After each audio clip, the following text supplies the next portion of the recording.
To the people of the City and County Palatine of Lancaster, greetings. Know ye that this day, November 27th, in the year of our Lord 2011, in the 60th year of the reign of Her Majesty Queen Elizabeth II, Duke of Lancaster, is Lancashire Day. Know ye also and rejoice that by virtue of Her Majesty's County Palatine of Lancaster, the citizens of the 100 of Lonsdale, north and south of the Sands, Amounderness, Leyland, Blackburn, Salford and West Derby are forever entitled to style themselves Lancastrians. Sunrise, 6 a.m. on a bright summer's morning.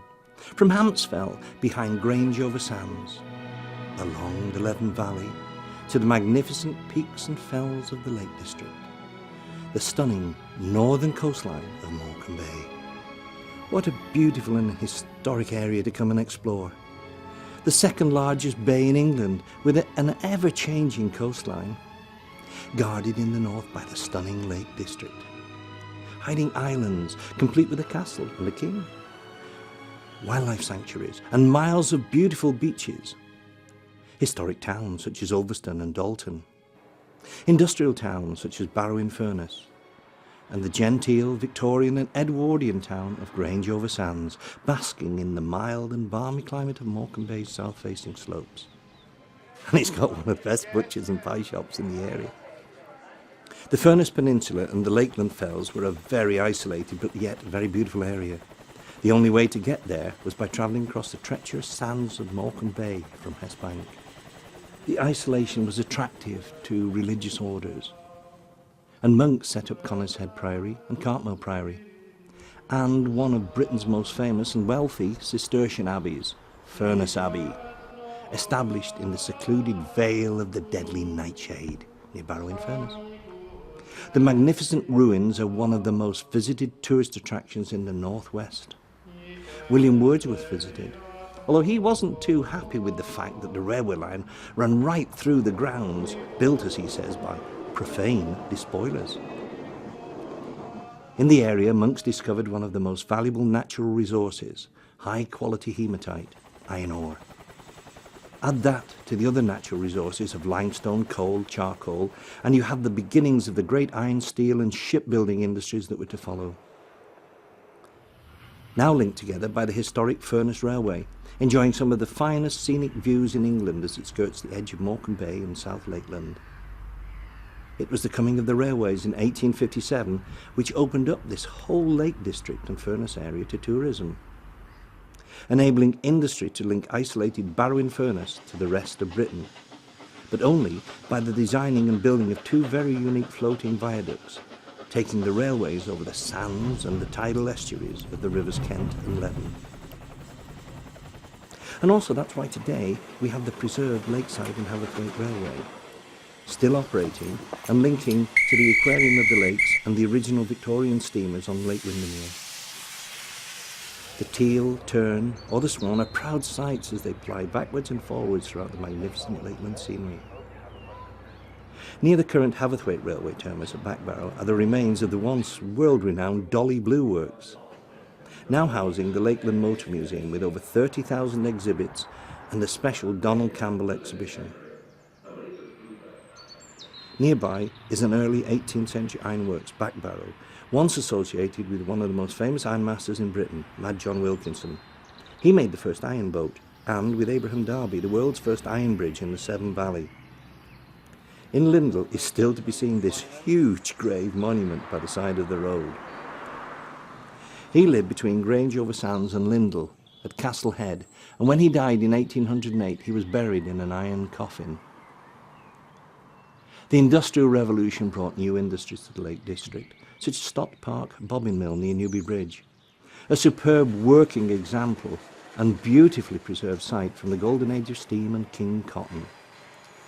The industry demanded thousands of wooden bobbins for their looms, and the one thing the Lake District had in abundance was trees.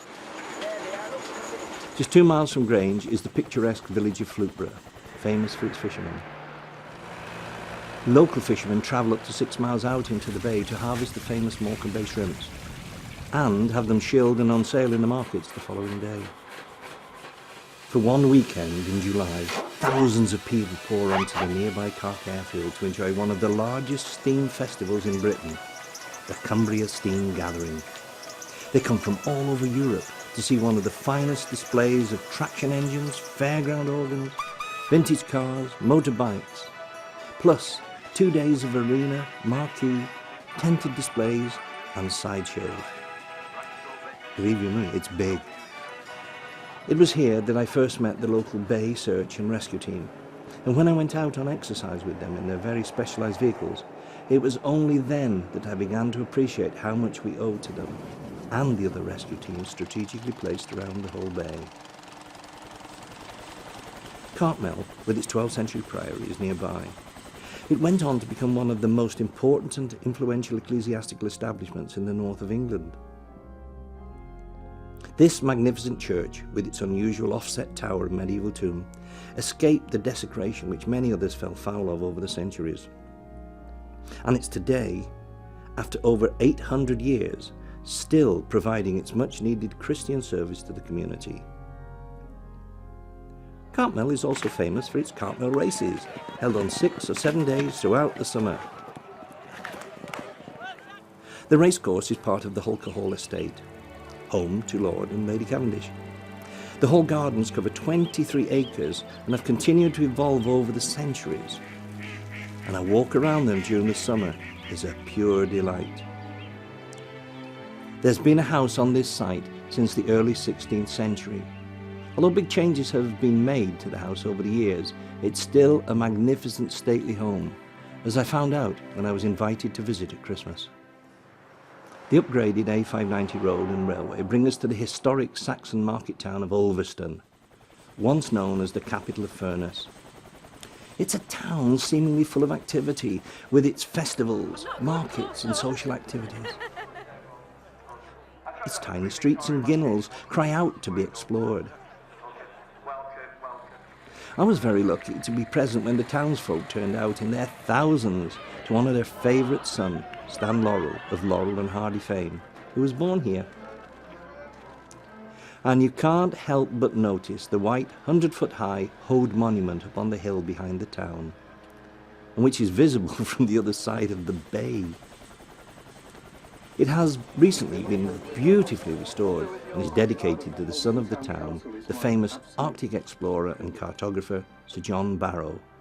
He was born in a tiny little cottage at Dragley Beck.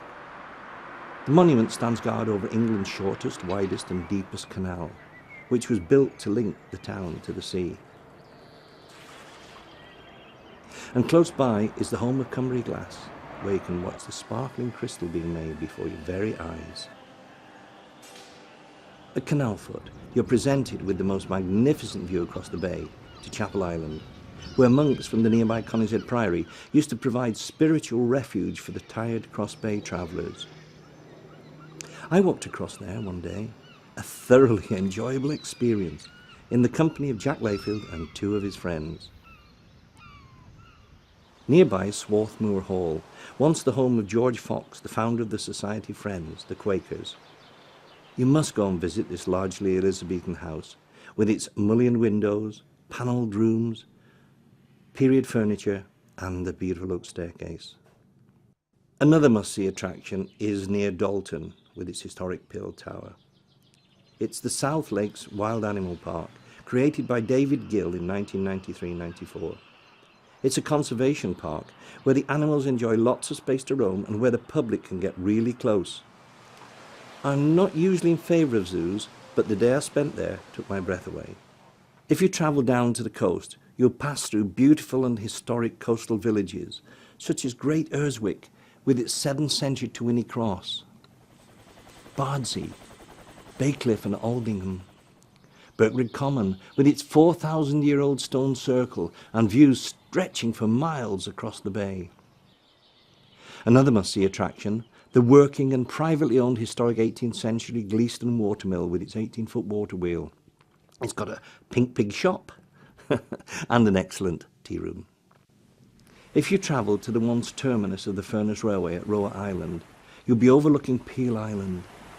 From the jetty at Roa Island, you can get the tiny ferry boat to Peel Island and explore the remains of the castle.